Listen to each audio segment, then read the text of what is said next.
noite a todos. Sejam todos muito bem-vindos. É uma alegria muito grande tê-los conosco na nossa casa para mais um dia de aprendizado, para mais um dia de atendimento fraterno, de paz.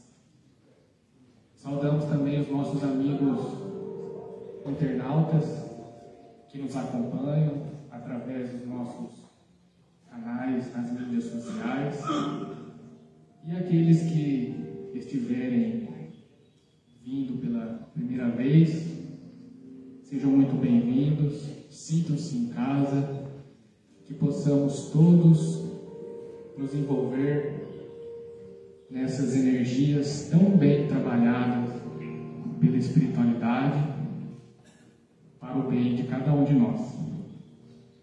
Hoje nós temos a grata satisfação de receber em nossa casa o Marco Antônio Mazeu, que falará conosco através do tema Onde está o Reino de Deus?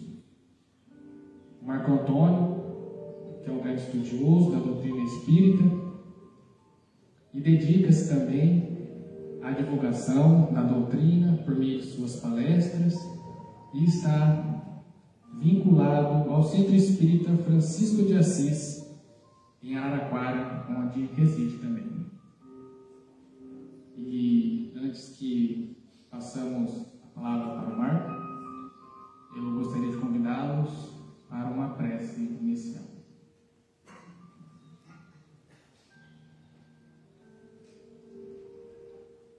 Querido Mestre Jesus, nós te agradecemos por mais esse dia, por mais esta oportunidade de aprendizado em nossas vidas, que possamos, Senhor, calar fundo esses ensinamentos em nossas consciências, para que possamos a cada dia nos melhorarmos. Gratidão, Senhor, pela espiritualidade amiga, que a todo momento nos ampara, nos acolhe, nos ajuda e nos guia através dos melhores caminhos, a fim de que possamos estarmos sempre conectados a Ti. E assim, querido Mestre, com as suas bênçãos, vamos iniciar os trabalhos de hoje. Que assim seja. Marco, a palavra é sua.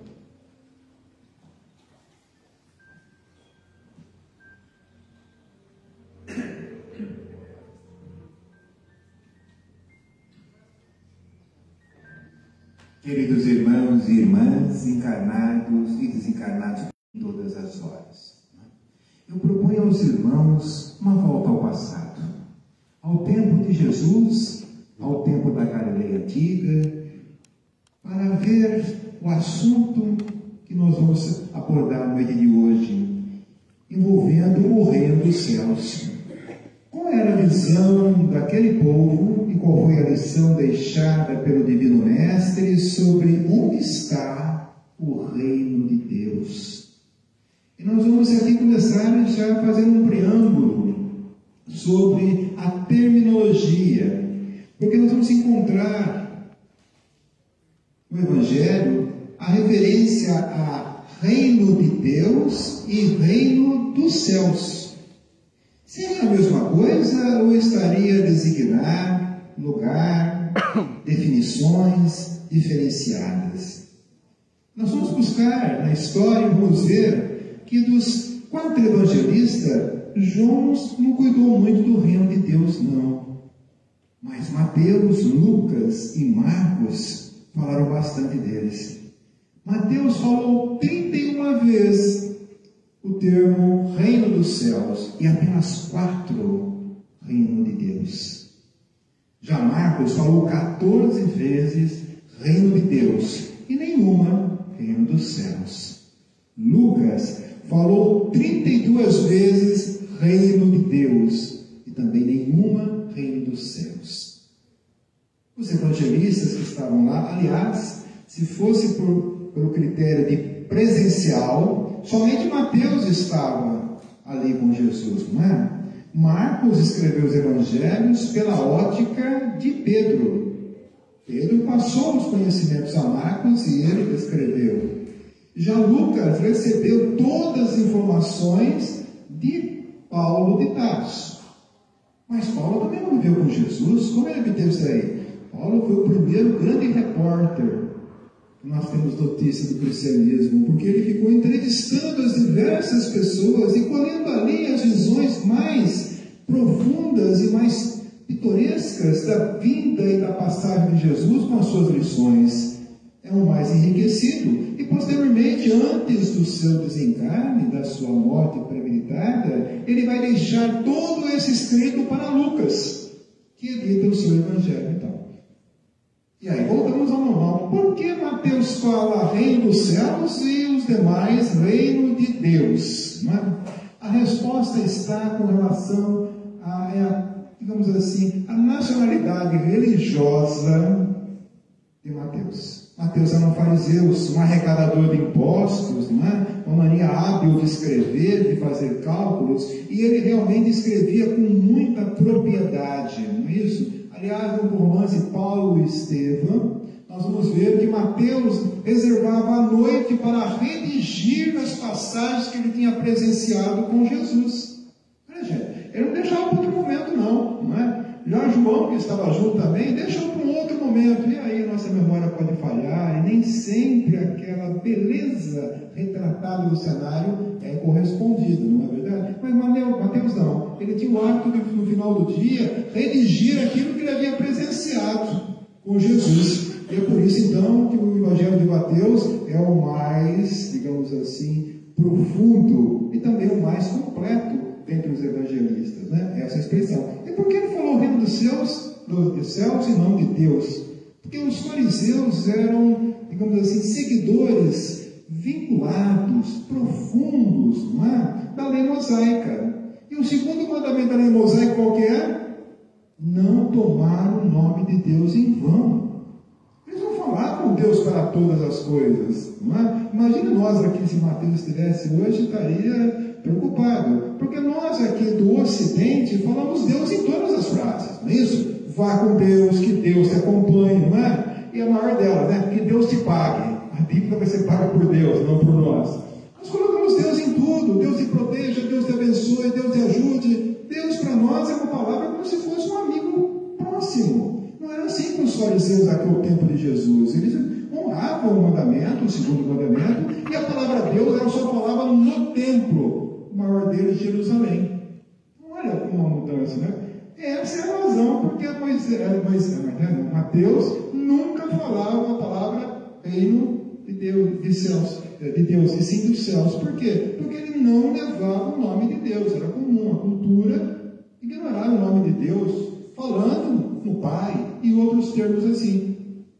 Essa, então, a razão histórica para o final. Para nós aqui, são sinônimos. Reino dos céus, reino de Deus, são sinônimos, idênticos, não é isso? Tá bom. E aí, onde, o que é, para onde vai, como encontra-se o reino de Deus ou o reino dos céus? Ao tempo de Jesus, duas visões, dois caminhos existiam. Primeiro, aqueles que queriam o reino de Deus ou dos céus, tá? A gente vai falar distintamente um ou outro, não é problema nenhum, tá? O reino de Deus estava fora da terra, fora dessa região. Era reservado àqueles que conquistaram o lugar, tanto humano na sociedade daquele tempo, judia, né? Como principalmente aos olhos de Deus. Então, os seus eleitos iriam para o seu reino, que era fora da terra. Em algum lugar fora da terra. Em algum lugar. Né? E aí ficaria uma expressão. Logo em seguida, estabelecer o lugar. O reino de Deus, ou o reino dos céus, está no alto. Porque o homem estava na terra e ele só tinha conseguido ver o alto, o céu. Então, o reino de Deus está em algum lugar acima. dualidade da lei mosaica, né? Se de um lado, ou seja, para cima, há o reino de Deus, para baixo, tem que colocar alguma coisa. Se para cima é um prêmio porque cumpriram a sua jornada terrena, para baixo tem que ser uma penalidade. E aí vão criar um inferno. Então criou-se o céu em cima e o inferno embaixo, né? Posteriormente, na Idade Média, na colocação, ou seja, na anexação das diversas formas evangélicas, né, deu-se um jeitinho de colocar o purgatório no meio. Então, se você não é tão bom para ir para o céu, também não é tão ruim para ir para o inferno, você fica no purgatório. E o que seria o purgatório? Ninguém sabe. Quanto tempo fica lá também? Ninguém sabe. Mas o purgatório é uma forma branda de você expiar, purgar as suas dívidas. Mas, querendo ou não, existe céu e inferno. Sim, olha, meus irmãos, como nós temos que interpretar o Evangelho de Jesus e nunca aceitar as palavras como elas estão, porque nos levam a alguns problemas sérios. Olha só, ao tempo de Jesus, conhecia a Terra plana, e só tinha terra no planeta, ou no mundo. O universo era feito só pela Terra, não se existiam outros planetas, e não existia nada que não fosse ao plano da Terra. Então veja bem, para cima o céu, para baixo o inferno. Posteriormente que descobre-se que a Terra é esférica, e que em cima está um país, e embaixo você encontra outro, aí a situação do inferno fica mudando. Pelas coordenadas cartesianas e geodésicas, nós temos que saber que acima do Brasil, olha só, o Brasil encontra o céu, né? Olha que é o inferno. Se aprofundarmos na Terra, vamos encontrar do outro lado o Japão. Já pensou se os fariseus estivessem aqui hoje? O meu céu era em cima e o meu inferno é os japoneses. Sem dúvida nenhuma, porque eles estão lá. Os japoneses falariam a mesma coisa. O meu céu, o meu Deus, é em cima. E o meu inferno é o Brasil, são os brasileiros. Tem um equívoco dessas frases, é por isso que eu tenho que interpretar. O céu e o inferno, nessa conotação de lugar, não se encaixa bem. Nós temos que procurar, então, uma outra definição. Certo? Mas a teoria vale. O reino de Deus, o reino dos céus, está fora daqui. Se embaixo ou em cima, da direita ou à esquerda, não sabemos. Mas está fora da terra. A segunda colocação, a segunda visão, a segunda corrente existente, e talvez seja a menos numerosa, né, era aquela que pretendia que o reino de Deus estaria na terra. Em algum momento, a terra se modificaria e transformaria no reino de Deus. É a teoria mais acalentadora para nós, porque senta na cadeira e espera.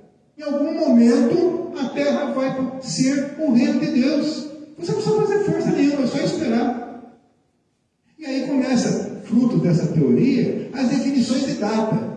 1900 alguma coisa, depois do ano 2000, que foi marcante, né? E 2000, eu não sei para quando está agora, que vai ser a mudança da terra para reino. Mas veja, não basta a data, eu sento e espero. Basta que você viva até lá, você vai estar no reino, sem fazer força nenhuma.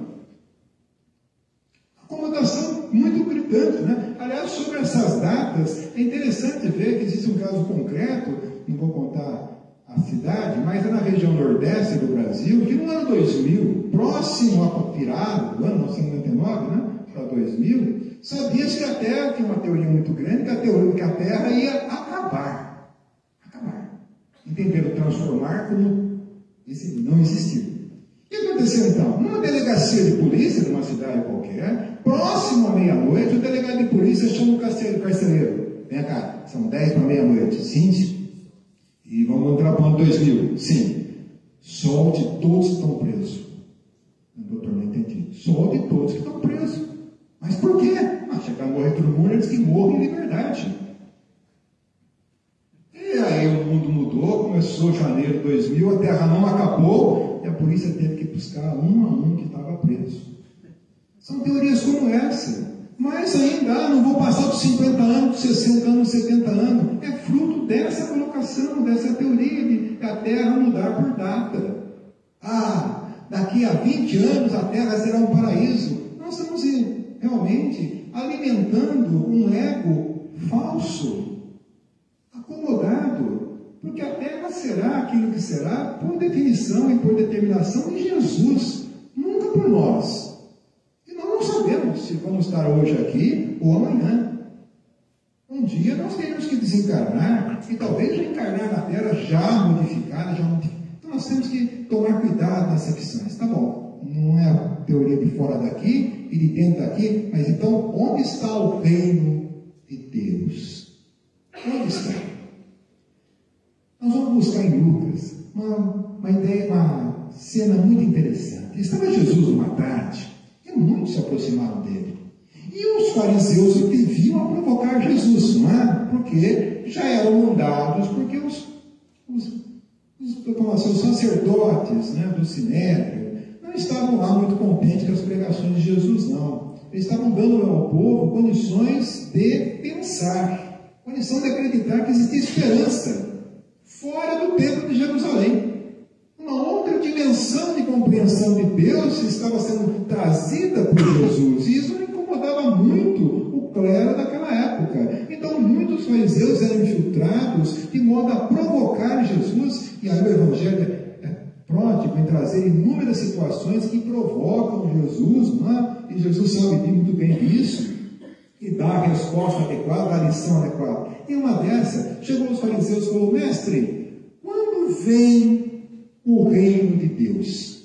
Veja, era a teoria que a terra seria o reino de Deus amanhã.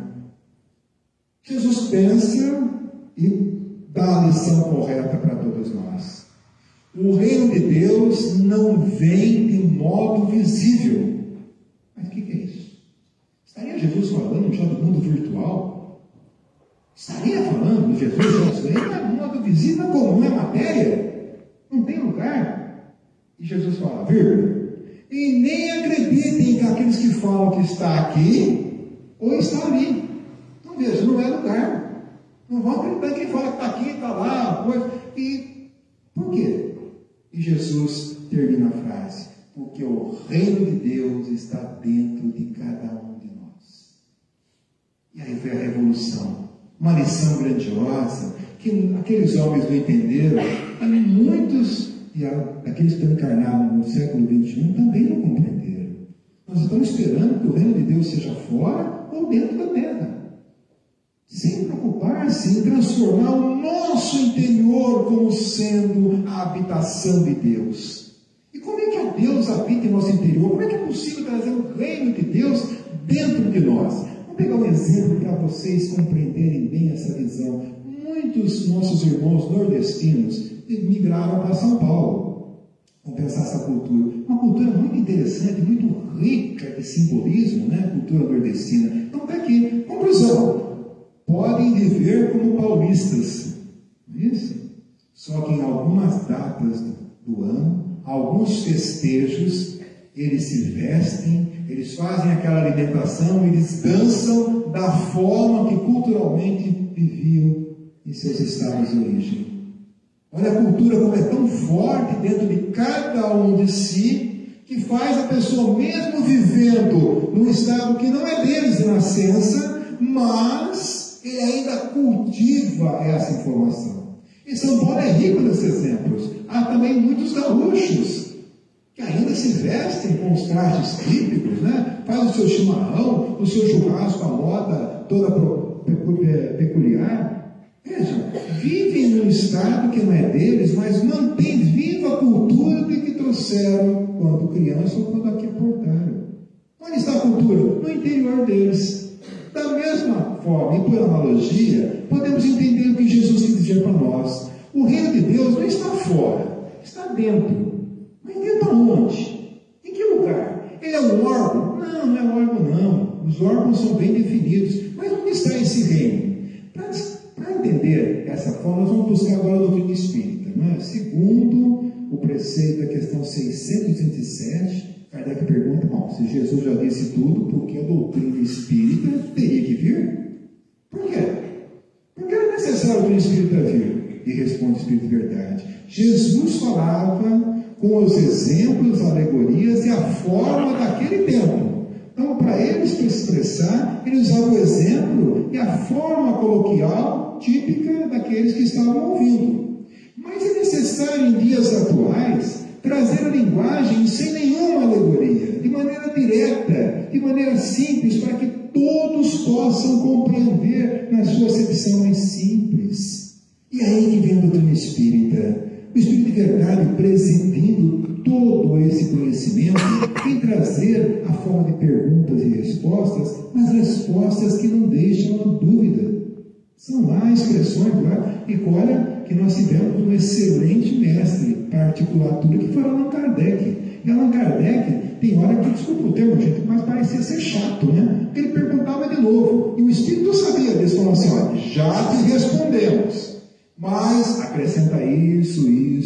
Onde Allan Kardec vivia indagando o Espírito de Verdade. Será que aquilo que você falou é verdadeiro? Vamos ver se eu consigo pegar ele na quarta pampa. Não, mantinha a diretriz. E Allan Kardec já sabia muito daqueles assuntos que estavam lá. É um espírito sábio. Mas ele fazia as perguntas que nós, desconhecedores das leis divinas e da doutrina espírita, gostaríamos de fazer se estivesse lá com o Espírito de Verdade. As perguntas dele são aquelas que nós desejaríamos fazer. Por isso que são tão simples de ser lida e tão simples de ser compreendida. Essa é a visão. E essa é a razão de ser. Muito bem. A doutrina espírita deveria, então, tornar mais simples o que Jesus falou. E Jesus referendou. Falou, eu rogarei a meu Pai, e ao devido tempo ele mandará o Consolador, que ficará entre vós, e aí sim, fará lembrar muito do que eu falei. Então, veja, a doutrina espírita não pode contrariar o que Jesus falou. Isso. Mas nós temos que entender que nós podemos interpretar equivocadamente o que Jesus falou. Então a doutrina espírita vem consertar essa situação. Vem consertar a nossa interpretação, não a fala do mestre. Porque a verdade é a verdade uma só. Visto por um óculos de 6 graus, visto com um óculos de 1 grau, visto ao olho nu. É verdade. Jesus falou isso, a doutrina espírita vai falar na questão 621. Onde está escrito a lei de Deus? Meus irmãos, a gente vai ver que o livro dos Espíritos, dividido em 4 livros, em 4 partes, e cada uma pega uma diretriz de ensinamento, ela vai falar, no livro 3º, das leis morais. São as leis que regem o aspecto moral, o aspecto de relacionamento do homem ou do espírito para com Deus, para com os outros espíritos e para consigo mesmo. Essa lei está lá, são um número de 10, são 10 situações. Pois bem, onde está escrito todo esse conjunto de lei? Diz lá a questão 621, na consciência. Onde está a consciência? Dentro de cada um de nós. Está lá dentro. Quando nos transformamos em espírito pela mão abençoada de Deus que nos criou, está lá a consciência como um traço peculiar, como a inteligência. Está lá, sendo criado naqueles tempos. E lá será depositado essa forma de compreensão das leis divinas. E é por isso que as leis estão em nós, nem sempre nós conseguimos entender. Por quê? O nosso óculos é diferente. O óculos de quem teve uma encarnação vê de um jeito, quem teve 1000 encarnações vê outro, quem teve 10.000 encarnações é muito diferente. Então as visões do mesmo fato vão ser diferentes. Mas a nossa consciência é uma só. Então a lei que está escrita em nós pode ser interpretada cada vez mais profunda, de acordo com o grau de evolução que cada um de nós venha a ter. Visto isso, está dentro de nós, olha, a doutrina espírita está certificando que Jesus veio falar. Né? Mas como é que eu consigo isso? Já que eu sei que o reino de Deus não está em lugar nenhum. Não está em lugar nenhum. Não está. Agora, aqueles que pensam que estariam em um lugar fora, o que pensavam encontrar? Ah, quando eu morrer, e o termo era morrer mesmo, né? Eu vou para o paraíso. O reino de Deus era tido como paraíso. Era um lugar de felicidade. Não havia sofrimento, não havia dor, não havia nada. Isso. Vamos dar um exemplo para vocês, bem claro, bem simples aqui. A mãe tem 2 filhos. Tá? Vamos tirar o pai dessa. Só deixar a mãe e 2 filhos, tá bom? E os dois, a mãe ama os 2 filhos com amor imenso. Mas os 2 filhos entre si não se amam, não. São inimigos mortais. Uma marca, fecha a orelha, puxa aqui, vai para lá, vai fritar lá. É aquela temporada que passa, né? Eu e meu irmão tivemos essa temporada também. Não parece que nasci, 4 anos depois apareceu meu irmão, que negócio é esse? Eu era rei, tinha tudo, pegava no colo, eu quero isso, tinha, eu quero aquilo, tinha, não é? Aí chega alguém para dividir, você não vai, você vê bem essa pessoa, e cresce com essa diferenciação, não é? Muito bem. Imaginando que os 3, num acidente de avião, iam desencarnar no mesmo momento. Para onde vão? Não era tão ruimzinho assim para ir para o inferno. Também não era purgatório, vamos para o céu. Vamos 3 para o céu. Mas espera um pouquinho só. Os irmãos deixaram de perseguir um ao outro, estando no céu? Então o céu não tem beleza, não estão falando, não. O céu tem algumas guerras, mas como é que pode o céu, o reino de Deus, ter esse tipo de comportamento? E mais ainda, eu posso ser amigo de uma pessoa, não é isso? E o meu amigo não ser. Se nós 3 formos para o céu, como é que vai fazer? Vai ter dissidência lá também? E os vícios que temos na terra? Quando morrer, vamos levar para o céu? Vamos pegar o mais fácil dele. Adoro feijoada. Tem feijoada no céu? Teria que arrumar. É paraíso, tem de tudo. Repara que a visão do reino de Deus, materialmente falando, não consegue existir.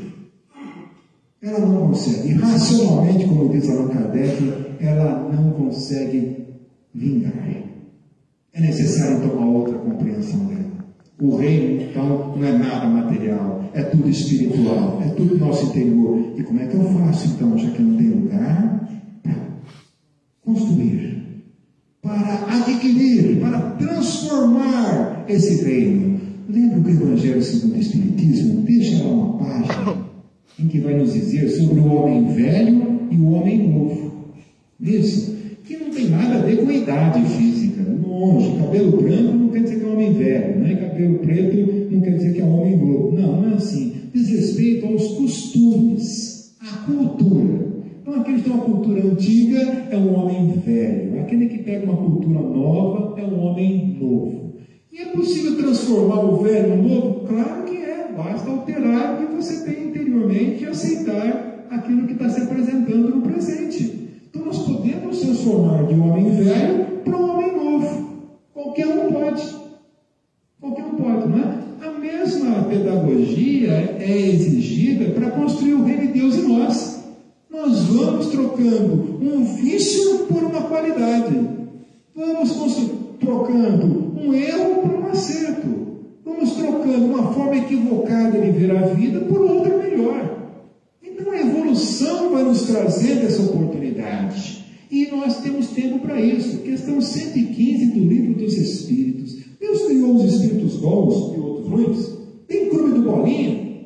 Foi feito um aqui bonzinho, outro aqui malzinho, é isso? Não. Deus é o Espírito de verdade. Deus criou todos simples e ignorante. Não tem tendência ao bem e ao mal, não tem conhecimento nenhum. Na gíria dos internautas, o nosso HD estava vazio. Não tinha nada. E a partir daí nós vamos tendo a primeira encarnação e sucessivas encarnações, cada qual num cenário com algumas pessoas, para o aprendizado de convivência e de experiência na vida. E vamos passando por diversas situações. Não é possível que nós já tenhamos errado muitas vezes. Não é? Aquilo que nós estamos falando hoje, nós falamos assim, poxa, antigamente não pensava assim. Alguns de nós, até mesmo, falam assim, orando pelo espírita, eu não pensava nem que existia Deus. É possível que nós tenhamos melhorado. Olha como a cultura, como as informações estão transformando o nosso conhecimento interior em algo melhor, num ser melhor. Antigamente, a questão de alguns séculos atrás, nós estávamos matando. Hoje que vem a guerra com uma coisa tão horrível, tão terrível, sem razão, sem propósito, sem motivo. Sim, mas você pensava diferente há tempos atrás. Olha a evolução como ocorre. Então todos nós estamos evoluindo. Todos nós. E aí onde está a evolução? No nosso interior. Misturada com essa evolução, nós vamos aprendendo a conviver com as leis de Deus. E essa lei de Deus vai modificando o homem velho e transformando o homem novo. Cada dia melhor, cada dia maior. Gente, eu falo homem novo para pegar a acepção no termo. Entenda aí espírito, tá? Sem sexo. Pode ser homem, pode ser mulher. Sem sexo. O espírito não tem sexo, ele tem tendência na encarnação a um corpo masculino e tendência a um corpo feminino. Então, qualquer um de nós, espíritos encarnados ou desencarnados, vai adquirindo as experiências que Deus e a espiritualidade amiga está nos preparando para aprender a ser melhor. Poxa, eu tenho 3 filhos, olha. 2, é um paraíso, mas aquele é horrível. Meu Deus, que cruz! Nós temos uma definição na Terra para isso, chamada ovelha negra. Já ouviram ovelha negra? Não estou trazendo nenhuma experiência nova para vocês, não? Já ouviram? Ovelha negra é o título que dá para aquele filho problemático, difícil, comportamento horrível, né? Enfim, é aquele que está desajustado da família. Muito bem. Você viu no singular ou no plural? É ovelha negra ou ovelhas negras? É sempre singular. Olha como Deus é maravilhoso. Que dá 3 filhos e um problemático, 2 para te ajudar. E fica aí a família, pai, mãe, os 2 irmãos, para ajudar um.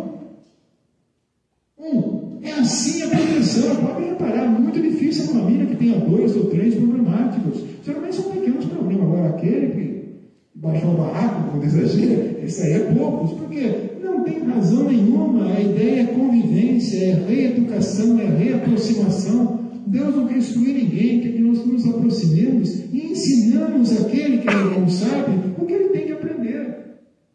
Então, não quer aniquilar, não quer destruir. Nenhuma família é planejada no plano espiritual para reencarnar e não dá certo. Há uma possibilidade de dar certo, mas ninguém programou para não dar certo. Nós temos que ver, aí no plano espiritual, quando desencarna, vamos repensar o que deu errado. Porque tudo foi planejado para, aos trancos e barrancos, afinal de contas, né? A família não é de 1000 carinhos assim. Nós estamos sem problemas. Mas aos trancos e barrancos é para levar aquela conduta e conseguir melhorar a convivência, a paciência com aqueles irmãos que não pensam como nós, nisso. O amor para aqueles que ainda não entendem o que nós entendemos. Enfim, essa é a nossa razão de ser como família reencarnante. E aí, onde eu obtenho esse manancial de conhecimento? No meu interior. Olha a Rei de Deus purificando. Eu passei um tempo aqui, desencarnei, vi os erros, fui orientado sobre eles, sobre a origem deles, fiz um treinamento, porque nem desencarnou, reencarnou, isso não é assim. Nós temos um tempo de, digamos assim, maturação no plano espiritual para entender o que foi feito e para se preparar para fazer diferente. Então, nós reencarnamos já com conhecimento muito grande do nosso erro, do nosso calcanhar de Aquiles e da forma que nós temos que fazer para evitar esse desarranjo novamente. Né? Veja, onde nós estamos aí? No nosso interior. Onde está esse conhecimento todo? No nosso interior. Onde está a certeza que um dia eu vou conseguir viver melhor? No nosso interior. Nossos sonhos vão aonde? No nosso interior. O que é um sonho, senão a esperança de uma cena, de um cenário melhor para você, que você idealiza. Nem sempre se realiza, mas naquele momento é o melhor que você pode pensar. Está em tudo o nosso interior.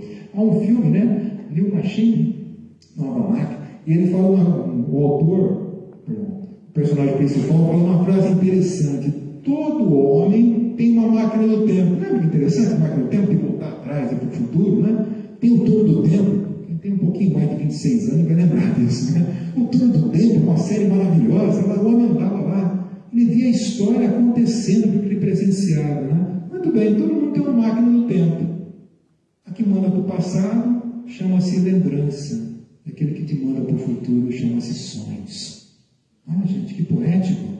Encontrar um jeito de descobrir na nossa mente uma máquina do tempo, que pega os exemplos do passado, bons ou maus, e joga para o futuro aquilo que é bom para nós, porque os sonhos só podem ser bons, não? Então veja, nós temos uma máquina do tempo. Onde está isso aí? Em nosso interior. Em nosso interior. Então nós, espíritos encarnados ou desencarnados, temos a possibilidade de modificar aquele nosso interior para melhor. Ah, mas como é que eu vou conseguir fazer isso? Bom, nós precisamos de exemplo, não é?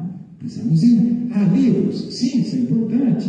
A conversa com aqueles não experientes, que sim, muito importante, vai evitar muitos erros que nós praticamos no presente, mas basicamente é impossível, ou melhor, pesquisar aquele que já passou por todas as situações. Todas as situações, né? Jesus. Jesus foi espírito como nós.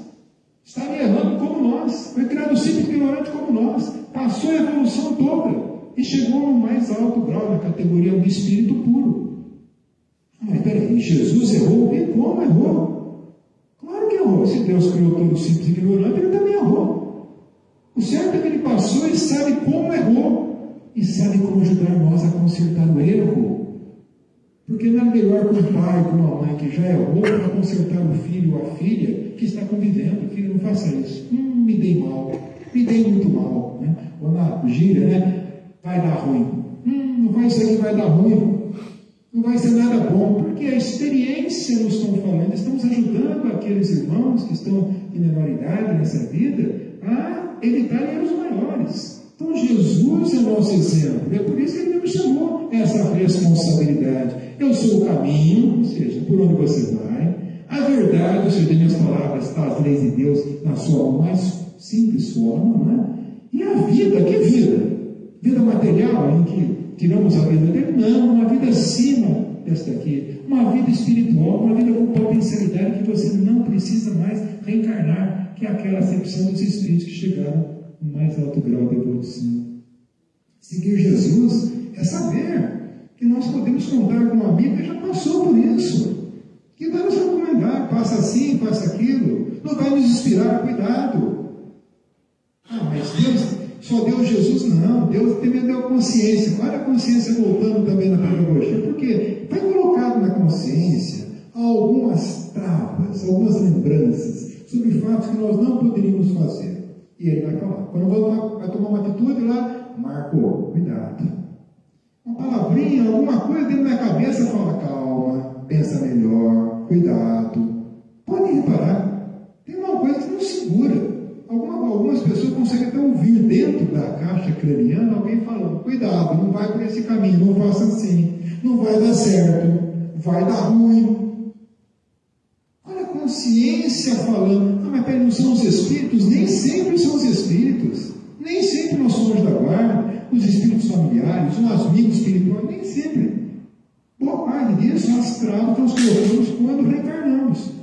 Se o Marco desencarnou como um hébreo, como um perum, como um bêbado, não alcoólatra, nessa encarnação eu procuro uma ONG, uma associação para me ajudar a não cair no vício do álcool. Ora, eu não posso tomar o primeiro gole. É isso que a consciência gravou. Não vai por esse campo, não vai por ali. Não faça isso, porque você vai perder a reencarnação de novo. Então nós temos travas bem colocadas pelo plano espiritual para nos encaminhar, para nos tirar, para desviar dos problemas que levaram a prejuízo em vidas passadas, meus irmãos. Então, Deus nos colocou assim, olha, vai, e seja lá como for. Não, de maneira nenhuma, vai que estaremos com você. Tenha o seu mentor espiritual, os seus espíritos familiares, amigos de outra vida, pais e mães, filhos de outras vidas, que têm um vínculo de amor com você, estarão nessa empreitada também. Há também espíritos simpáticos que gostam muito de você. Onde vai encontrar isso? Questões 489 e seguintes, do livro 2º do Livro dos Espíritos. Está para todo mundo. E dos simpáticos, que é um pouquinho complicado, viu, gente? O espírito simpático, ele tem sintonia de acordo com a nossa. Então pode ser boa se você tiver bons pensamentos, e pode ser muito equivocado se você tiver mau pensamento. Então você fala, quero fazer um assalto. Você vai ter na hora muitos espíritos ajudando, dando ideias maravilhosas para você realizar esse intento. Agora fala, pai, me ajude. Você vai ter outra equipe de espíritos para dar o amparo que você precisa. Então, a sintonia é muito pronta, muito necessária em nossas vidas, porque nós vamos buscar no universo aqueles espíritos que pensam, agem como nós e podem nos ajudar. Né? E aí, mais uma vez, a consciência tem que ser trabalhada. Por que trabalhada? Para não ter essas más sintonias, esses maus pensamentos, né? E muda muito a nossa vida. E para encerrar, o que muda esse conceito de Deus estar no nosso interior, do reino de Deus ser nosso, e que nós somos obrigados, ou pelo menos temos a oportunidade de construir um novo futuro, uma nova vida. Onde está o objetivo disso? Muda tudo em nossa vida. Eu sou infeliz não porque minha esposa faz isso, meu marido faz aquilo, meus filhos fazem aquilo, meu sogro, minha sogra, o meu funcionário. Não. Eu sou infeliz porque eu ainda não construí o equilíbrio interior meu. O dia que eu tiver isso, eu vou entender que eles não têm a capacidade que eu ainda adquiri. E vou entender e compreender eles no devido tempo que possuem. Não causarão problema comigo. Eu vou ficar tranquilo. E é isso que aqueles cristãos do primeiro século da Palestina iam alegremente, pelo menos sem reclamar, para aquelas orgias, para serem mortos por leões, por cavalos, por fogo, decapitados, enfim, os gêneros mais horríveis de morte. Os cristãos estavam submetidos e não iam, ai meu Deus, não, iam com o peito aberto. Por que isso aí? Porque eles estavam no interior deles com uma condição de equilíbrio muito grande. Muito grande. E isso muda totalmente a nossa vida. Você pode passar por problemas sentindo o problema, ou pode passar por ele um equilíbrio interior. Você não, de maneira nenhuma, se leva ou se desequilibra pelo aquilo que vai acontecer. Tem uma história, e aqui nós vamos caminhando para o encerramento, muito interessante, circulou pela internet durante muito tempo, um pouco antiga. Vou lembrar para vocês. Tinha um reino, um rei, que era muito cruel. E toda pessoa que começava a despontar mais do que ele matava. E como é que era a escolha que ele fazia para matar? Ele fazia um sorteio. Então ele pegava um saquinho e colocava lá 2 papéis fechados. Morte e vida. E dava a pessoa escolher. Se a pessoa escolher vida, vivia. Escolher morte, era morto. Ele fazia isso em praça pública, para mostrar como ele era magnânimo, e atribuía isso, isso é a vontade dos deuses. Bom, descobriram, ou essa pessoa muito inteligente descobriu que na verdade os 2 papeizinhos eram iguais, e só tinha morte. Então, qualquer que for a escolha, você vai morrer, não é? Bom, a pessoa realmente sabia disso, e por saber disso e mais coisa, foi escolhido para fazer esse sorteio em praça pública. E ele pegou, sabia disso, ele sabia que ia morrer, mas naquele momento lá ele se tranquilizou e buscou uma saída. Qual foi a saída que ele saiu? Saiu correndo? Não. Olha a tranquilidade que ele teve, gente. Ele pegou papel, abriu e engoliu, mastigou, engoliu o papel. O rei falou, como? O que você fez? Engoliu o papel. Então, foi escolher e engoliu. E como vai saber agora qual será a sentença? Não tem morte de vida, basta ver o que sobrou no saquinho aí, engoliu outro. Como os 2 eram de morte, gente? Sobrou no saquinho o quê? Morte. O que engoliu então foi morte, mas para ele era vida. O rei ficou furioso, mas teve que aceitar a situação. Típico daquele que está equilibrado, que aceita o desafio e sabe se equilibrar naqueles momentos. Se fosse nós, ai meu Deus, ai meu Deus, ai meu Deus. Não, ele tenta buscar uma solução, uma situação. Onde está essa tranquilidade? Dentro de nós. Não está fora. Tudo que as pessoas, por mais que nos amam, como querem fazer, é nos ajudar a ser melhor. Não é ter um problema de nós. É nos ajudar a ser melhor. Nos ajudar, amando, a mudar. Como diz Laura Cardoso, no Dia das Mães desse ano, nenhuma mãe teme a morte. Nenhuma mãe teme a morte. O que a mãe teme é ao morrer não ter outra pessoa que cuide e ame dos seus filhos como nós amamos. É isso a grande dúvida. Então, nós não vamos ter muitas vezes a pessoa do nosso lado que a gente tanto queria para caminhar. Por isso nós temos que aproveitar. Temos que aproveitar agora enquanto caminhamos, ter esses irmãos, esses cicerones do amor, esses corações abnegados que nos colocam à frente e quando cai nos levanta. E quando erramos, nos ensinam a fazer o certo. E quando estamos depreciados, quando estamos nervosos, angustiados, enfim, nos coloca no caminho da virtude. Vamos lá, vamos levantar, vamos continuar. É disso que Jesus falou do reino. Esse reino sempre é possível começar. Sempre é possível alterar nossa conduta e ser melhor, meus irmãos. E aonde está o reino de Deus? Dentro de cada um de nós. E esse homem que estiver com o reino de Deus dentro de si, em qualquer lugar que ele for, ele vai ter paz e tranquilidade. É isso que Jesus tinha. É isso que muitos dos apóstolos, no final da existência dele na terra, adquiriram, como Pedro. Eu não mereço ser crucificado com o meu mestre. Eu não mereço. Ou Saulo, que transformou-se em Paulo, não sou eu quem vivo, é o Cristo que vive em mim. Olha o reino conseguido, a duras penas, por cada um de nós.